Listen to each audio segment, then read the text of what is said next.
Él es abogado, es maestro, es periodista, es una persona que se está abriendo paso en los medios de comunicación y además ha sido político porque fue regidor, creo que en el periodo 2006-2010. Pero hoy lo vamos a conocer más allá de todas esas cosas y más allá de lo que vemos en sus medios de comunicación y en sus redes sociales. ¿Cómo está, Darío? Muy bien, muy bien. Gracias por Vladimir por la presentación. Muchas gracias por invitarme. Eso es mi tarea, googleando, tú sabes que Google, hay que hacer su tarea. Su Google facilita ya. Pero no hay mucha cosa en la... Sí, hay muchas cosas. Hay mucho... Sí, hay muchas cosas. Vamos a hablar mucho de eso porque realmente me sorprendió. Lo de político ya me lo habías contado, pero vi que eres maestro, sí, abogado. Sí. ¿Y estudiaste comunicación también? No, comunicación no lo estudié. Estudié magisterio, sí, incluso aquí en el Felibarito Mejía. Y soy maestro. Y soy maestro por más de 28 años del sector público. He trabajado en el área de adultos. Incluso yo soy fundador del programa Prepara. Prepara fue un formato que creó el Ministerio de Educación para acelerar los procesos de educación. Primero comenzó en el intermedio, séptimo y octavo, y luego se trasladó y se quedó siendo para acelerar el bachillerato, y soy de los primeros maestros que... Luego creo que se dividió, era EVA, que era básica, y Prepara, que era... Luego hubo una transformación en lo que son los niveles, de la distribución de los niveles, inicial, básico y medio, tiene otra conformación ahora, y luego ese programa pasó a ser exclusivo para el bachillerato, para acelerar el bachillerato en 3 años. O sea, que maestro por casi 3 décadas ya. Así es. Luego estudié Derecho de manera reciente en la Universidad de la Tercera Edad con el propósito del conocimiento, apelando a que uno estaba en el proceso de formación política, de haber sido regidor, como tú mencionaste, en el periodo 2006-2010, con uno de los alcaldes más controversiales que tiene la República Dominicana completa, Francisco Peña. Sí. Probablemente uno de los políticos más conocidos del país, a pesar de estar en un territorio pequeño con el cual yo tuve grandes confrontaciones al punto de someterlo a la justicia varias veces. Yo creo que soy el único regidor que se ha atrevido a someter por cosas que uno entendía y entiende que no se hacían de manera correcta. Y el tema del derecho viene, Vladimir, a propósito de que la República Dominicana, uno entiende que tiene demasiadas leyes que nada hacen, que nada contribuyen y que poco se cumplen. Entonces, para uno tener el conocimiento y poder hablar con la propiedad que amerita el ejercicio a través de los medios, quise llevar a cabo. Te voy a dar una anécdota de la universidad. Yo no soy una persona muy dada a los títulos. Yo creo que el ciudadano, el ser humano, lo que más debe procurar es formarse, no importa la titularidad, porque de nada te sirve tener un título y ser un mediocre o no actuar como profesional. Claro. Entonces yo estudié en la universidad, entendía que no era necesario graduarme, que para mí no era necesario participar en un acto o participar en un acto, que me entreguen el título, yo mandarlo a buscar o lo que fuera. Pero hay universidades que te exigen la obligatoriedad. Por ejemplo, esa universidad te exige obligatoriamente ser parte de una ceremonia. Y yo voy a hacer la ceremonia ahora, a pesar de yo haber iniciado a estudiar en el año 2012. ¡Wow! Entonces, porque algunas formalidades incluso te limitan hasta el punto de que tú puedes perder todo lo que tú has hecho si tú no agotas. Claro, te condiciona algunos procedimientos. Por ejemplo, si tú agotas de que tú te paraste, concluiste el penso y no haces otro procedimiento que conlleva, tú perdiste la carrera al paso de 5 años. Eso no es justo. Entonces, esas son cosas que uno entiende que deben cambiar, de que puede ser electivo si yo quiero participar de una ceremonia o no, porque al final lo que va a prevalecer en mí es el conocimiento que yo haya adquirido, pero todo se sujeta a un esquema comercial. Claro, pero ya tú como abogado puedes también que hay un pago... Trata de cambiar eso. Sí, pero aquí, porque incluso ya después que tú tienes, de que tú agotas el 10º cuatrimestre, ya tú puedes al colegio de abogados solicitar un carnet para tú poder subir a estrado. Es decir, que no es un requisito tampoco para tú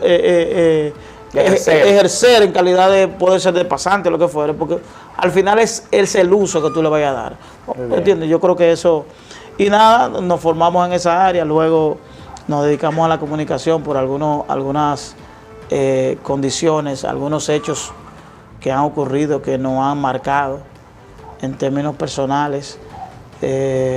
Después de agotar el periodo de regidor, es decir, antes de concluirlo, en el año 2009, yo tuve un accidente, un aparatoso accidente de tránsito, que eso ha generado en mí dedicarme al tema de la ley, de la aplicación de la ley y de hacer un llamado permanente a disminuir los accidentes de tránsito. Estuve prácticamente alrededor de 7 días en coma. 7 días en coma. 7 días en un coma, producto de que tuve 7 fracturas en la pelvis, tuve una afección en términos de la vejiga, costillas, pulmón afectado. En medio de una operación hice un paro cardíaco y eso me mantuvo en coma por 7 días. Incluso recibí transfusiones por más de 6 pintas de sangre. Y luego de eso, luego del coma, me restablecí en términos de que desperté, pero permanecían en mí las fracturas. Y luego, una segunda etapa, tuvo que someterme a las evaluaciones para ser operado. Después de varias opiniones de especialistas, de personas vinculadas al tema de las fracturas y demás, todos me recomendaban operarme. Todos, las opiniones que buscaba, me recomendaban operarme. Y buscamos una segunda opinión de un médico de la familia, el doctor Gerino Rivas, al cual le enviamos las imágenes, y él está radicado en Nagua y vino a palpar la situación. Dijo, no lo toquen hasta que yo llegue. Y luego de una serie de exámenes que no me hicieron ninguno de los médicos que me recomendaron operarme. Si los médicos que me recomendaron operarme no me tocaron, no me pusieron, no te evaluaron si sube la pierna, sube, nada de eso. Todo fue en base a las radiografías que ellos entendían que arrojaba ese diagnóstico. Y él después de una serie de evaluaciones, de ponerme, de bajarme, de subirme, me recomendó no operarme. Y me dijo, no te operes. Porque anteriormente uno de los médicos que me había recomendado la operación, ni siquiera daba garantías de volver a caminar. Era un 50-50. Con toda la operación. 50% de que sí, 50% de que... ¿Y cuánto costaba esa operación? Bueno, esa operación tenía un costo de honorarios solamente de alrededor de 300,000 pesos. En honorarios, sin costar lo que se había que... Eso era los honorarios del médico que debían estar disponibles fuera de lo que de seguro y demás. Debía ser en efectivo. En la primera opinión era un hospital público, pero habían ahí algunas situaciones también que se pudieran dar. Y luego de no operarme, porque incluso yo le hice varias preguntas al médico y el médico me decía el proceso que yo iba a permanecer, iba a tener, me hicieron una receta que era lo mismo que armar un carro. 30 tuercas, 30 grampas, 5 tornillos. Entonces ya eso que te crea un pánico, un trauma. Claro. Y eso me hizo a mí cuestionarme y preguntar, ¿y cómo va a ser, doctor? ¿Y cuál es la probabilidad? Me dije, tú vas a durar 30 días durmiendo así, tantos días así. Ese era un proceso largo. Y doloroso. Y doloroso y traumático, porque luego posteriormente había que hacer una segunda operación para extraer luego de los resultados. Pero finalmente el Gerino me recomendó no operarme y me dijo que hiciera todo lo que el dolor me permitiera hacer y que utilizara la cama solo para dormir. O sea, esfuerzos físicos que hicieras. Esfuerzo físico, que durmiera en la cama, al levantarme, al despertarme, no levantarme porque no podía hacer, que tomara una silla y que hiciera mi vida desde una silla, porque la cama era mi peor enemigo para mi recuperación. Y yo obviamente me guié de ese proceso y estuve prácticamente 9 meses, 10 meses en cama, inmóvil, y luego de ahí comencé un proceso de recuperación sin ninguna operación en términos de lo que eran las mentalmente, ¿cómo tú manejaste estar 9 meses en una cama? Luego de ser una persona activa, de estar en la política, imagino, o sea, antes de llegar a ser regidor, tienes que moverte muchísimo, sí, conocer mucha gente, trabajar en la comunidad, estás acostumbrado a estar siempre con la gente y moviéndote de aquí para allá. ¿Cómo maneja tu mente un proceso como ese, 9 meses postrado en una cama? Yo creo que, mira, y eso debería ser un mensaje, la familia, el valor que tiene la familia dentro de todo el proceso de formación de cualquier ciudadano. Porque si no hubiese tenido familia, probablemente ni siquiera llego a los 9 meses, porque te debo decir algo con anterioridad al accidente. En el momento que yo tuve el accidente y yo prácticamente, visualmente, a la hora de llegar al hospital, yo no tenía nada. Es decir, ni estaba sucio, ni estaba roto, ni tenía sangre, nada. Yo llegué, total, sí, solo tenía la imposibilidad de que cuando yo me desmonté por mi propio pie del vehículo, no pude retener las piernas y lo que hice fue que me deslicé. Tengo la ventaja y le doy las gracias a Dios de que mi esposa es médico.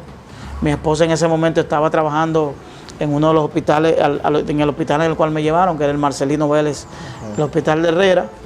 Cuando me llevan allí, yo no soy una emergencia para los médicos porque yo no tengo nada. No hay nada. Yo no tengo nada. Yo tengo un dolor, me estoy quejando, pero no tengo nada. Y entonces ahí quejándome, mi esposa hace los intentos, tengo un deseo de orinar y ahí ella hace el procedimiento y se da cuenta del llamado de atención de que hay una situación de emergencia. Y ahí es que inicia todo el proceso de subirme a quirófano, ahí pasa todo lo que te conté. Wow.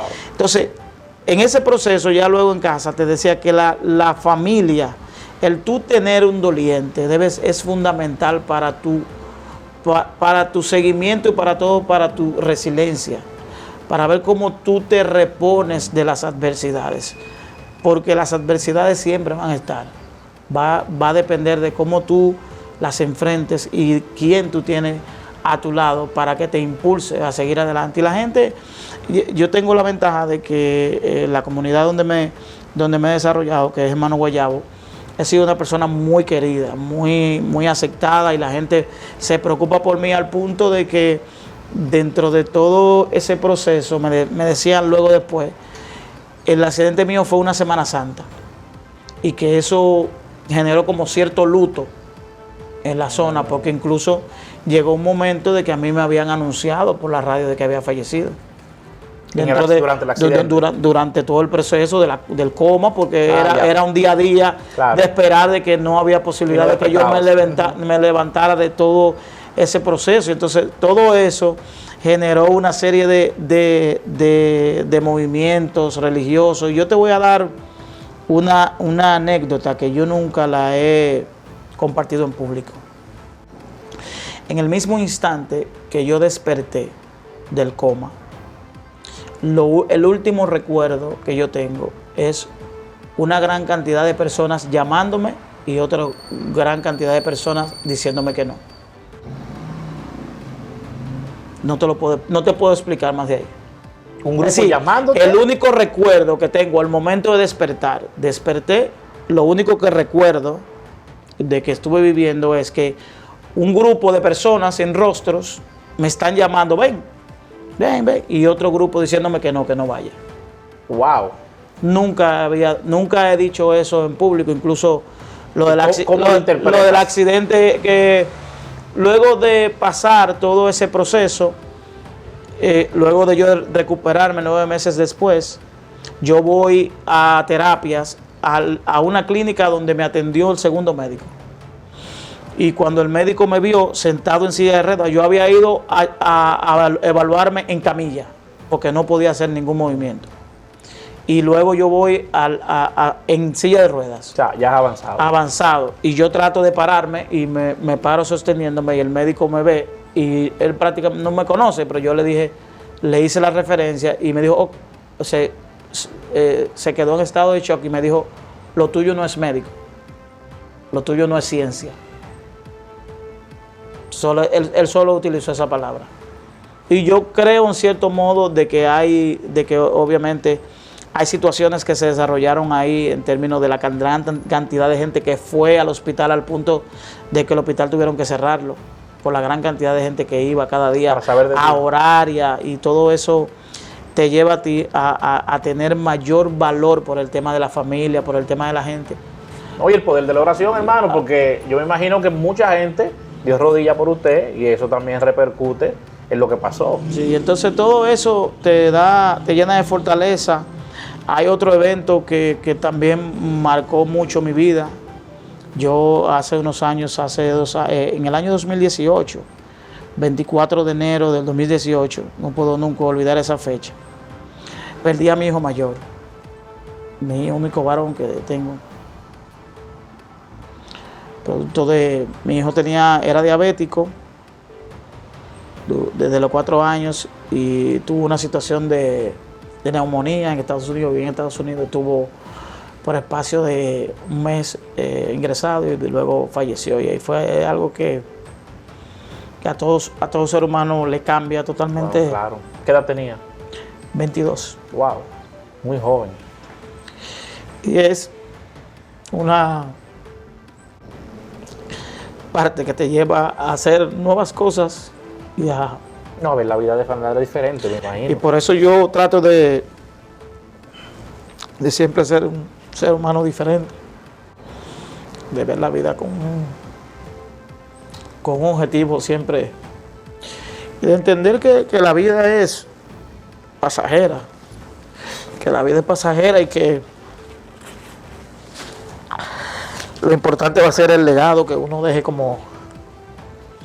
Por eso yo en el área de la comunicación siempre le digo a la gente, por el tipo de comunicación que uno hace, siempre hay muchas acusaciones. Cuando uno se atreve a denunciar cosas, aquí siempre lo digo, la primera frase que utilizan los funcionarios especialmente es el tema del chantaje. Y yo digo que después de esos procesos que yo he vivido en términos personales, ya a mí nada me llena. Es decir, yo tengo mucho más de lo que yo necesito. A mí ya mis ambiciones no llegan al punto de yo sacrificar lo que yo pienso, lo que yo creo. Incluso hay gente amigos que me dicen que yo atento contra mí mismo por las cosas que hago, por lo que enfrento, porque me atrevo a decir cosas que probablemente pudieran resultar hasta peligrosas.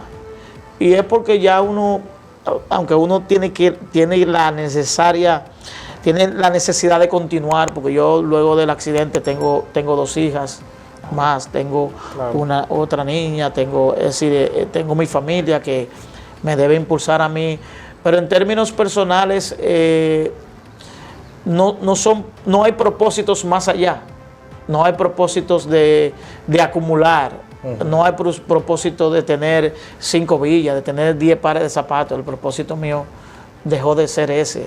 Pues en algún momento pudo haber sido por la propia juventud y demás, pero ya eso a mí no me llena. Eso cambió. Entonces ya uno ve la vida de manera diferente. Wow. Te agradezco mucho, hermano, que compartas eso con nosotros y con el público. Son asuntos muy personales, sí, pero además son situaciones que cuando quien las vive y las sobrepasa, comienza a ver la vida de manera diferente, porque le das valor entonces a lo que de verdad tiene valor: la familia, la gente que te quiere, la gente que está ahí para ti y la gente que también confía en ti. Y todas esas personas que fueron a visitarte o a la clínica a saber de ti, que oraron, me imagino, muchísimo, sí, por ti. Todo eso repercutió positivamente en una recuperación, digamos, milagrosa, porque cuando el médico te ve y te dice, eso no es ciencia, sí, lo que te está diciendo eso es que eso es obra del único que puede hacer cosas así. Así es. Yo creo que uno tiene que creer y hacer las cosas con fe. Yo creo que, como te dije ahorita, el legado, el ser un buen ciudadano, un buen ser humano, así, de tú ser una persona sensible ante las cosas que le pueden pasar, no con demagogia o con el propósito de que la gente por ejemplo, yo particularmente abandoné la política en términos de presentarme a una aspiración. O sea, tú no quieres ejercer ya como funcionario. Ya para mí no es un mecanismo de yo solucionar un problema a nadie, porque incluso tú en el medio de la política, a veces, la política es decepcionante en términos generales, porque hay de todo. A veces, y tú a veces vas con grandes expectativas y expectativas que tú no cumples, pero que tú no tienes tampoco la forma de cambiar. Claro, no hay manera. No hay manera de cambiar. Entonces, yo elegí el tema de la comunicación, que fue también muy casual. Muy casual. Por ejemplo, en medio del accidente, lo único que yo podía hacer era escribir artículos de opinión sobre la situación del país, sobre temas políticos. Y un gran amigo al cual le tengo que agradecer mucho y tengo que siempre mencionar su nombre, es un ex legislador del país, un estratega en términos de comunicación política, Gilberto Valdés Vidaurre, fue diputado. Me dijo, eso que tú haces en escrito, tú tienes que hacerlo en video. Vamos a hacerlo en video, lo grabamos, yo te coloco un prompter, tú lo lees y lo hacemos. Digo, no, porque yo no soy de ese ámbito, yo no conozco la comunicación. Y me dijo, vamos a hacerlo, y lo hicimos, y ahí él me dijo, no, tú tienes que dedicarte a la comunicación. Tú tienes el contenido y tú tienes el manejo. Y él puso un programa para que yo lo hiciera, hizo un programa de televisión. Wow. Y a partir de ahí yo me comencé a preparar en términos de leer bastante de periodismo, de comunicación. Eso me llevó a ser jefe de redacción del Nuevo Diario, de la parte digital, sin ser periodista. De ser de los pioneros en la plataforma digital del Nuevo Diario, con los primeros programas. Eso me ha llevado a mí a ser parte de los principales programas del país. Yo tengo 6 años siendo parte del Sol de la Mañana, de 5 a 7 de la mañana. Formo parte de Síntesis, de Revista 110. Fui fundador del periódico de Revista 110. Soy parte del programa Vehículos en la Radio. Y he participado en prácticamente en los principales programas del país. Claro. El político más exitoso de Santo Domingo Este y probablemente del país es Francisco Peña.